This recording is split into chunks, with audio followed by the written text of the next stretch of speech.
ব্যাংকগুলো মোট ঋণের ৮৬% দেয় ঢাকা এবং চট্টগ্রাম বিভাগে, আর সবচেয়ে কম সিলেট বিভাগে।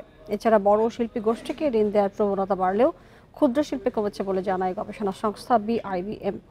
রাজধানীতে বিআইবিএম আয়োজিত আলোচনায় এইসব তথ্য উঠে আসে। এ সময় বাংলাদেশ ব্যাংকের ডেপুটি গভর্নর বলেন, সক্ষমতা প্রমাণ করতে পারলে একীভূত প্রক্রিয়া থেকে রেহাই পাবে দুর্বল ব্যাংকগুলো। বান্ডেল থাকলে প্রতি সেনমানিতে টাকা বাঁচবে। বিকাশ সেনমানি বান্ডেল কিনে জিতুন প্রতি লেনদেনে। ব্যাংকিং খাতের খেলাপি ঋণের যে পাহাড় জমে আছে তার বেশিরভাগই শহরের মানুষের পকেটে।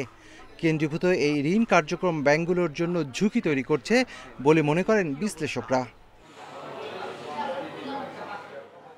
ব্যাংকের ঋণ ব্যবস্থাপনা নিয়ে বিআইবিএম এর প্রতিবেদনে বলা হয়, দেশের ব্যাংক খাতের মোট ঋণের প্রায় ৮৬% পেয়েছে ঢাকা ও চট্টগ্রাম বিভাগের ব্যবসায়ীরা। এর মধ্যে ঢাকায় সর্বোচ্চ ৬৮% ঋণ দেওয়া হয়েছে। ঋণ পাওয়ার ক্ষেত্রে অন্য ৬ বিভাগ অনেকটাই পিছিয়ে।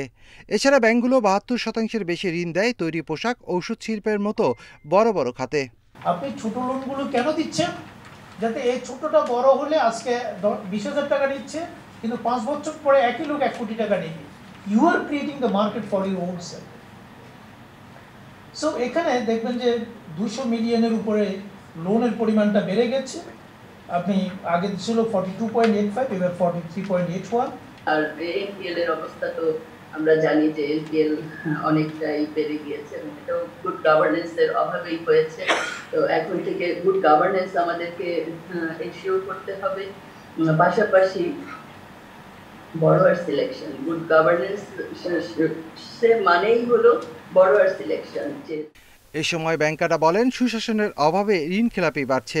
শুধু খেলাপি চিহ্নিত করা নয়, খেলাপিদের শাস্তি নিশ্চিত করতে আইন সংশোধন করতে হবে। রাজনৈতিক চাপে ঋণ দেওয়া বন্ধ করার পাশাপাশি নিয়ন্ত্রক সংস্থাকে কঠোর হওয়ার তাগিদ তাদের।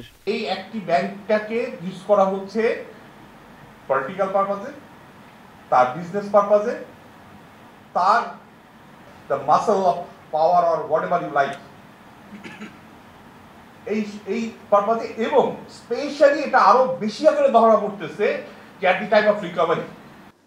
ক্ষুদ্র কৃষি ঋণ বিতরণে ব্যাংকগুলোকে এগিয়ে আসার পাশাপাশি প্রযুক্তি খাতে ব্যাংকারদের আরও দক্ষ হওয়ার পরামর্শ বিশ্লেষকদের। Shafil Alam Sujan, independent news, Dhaka.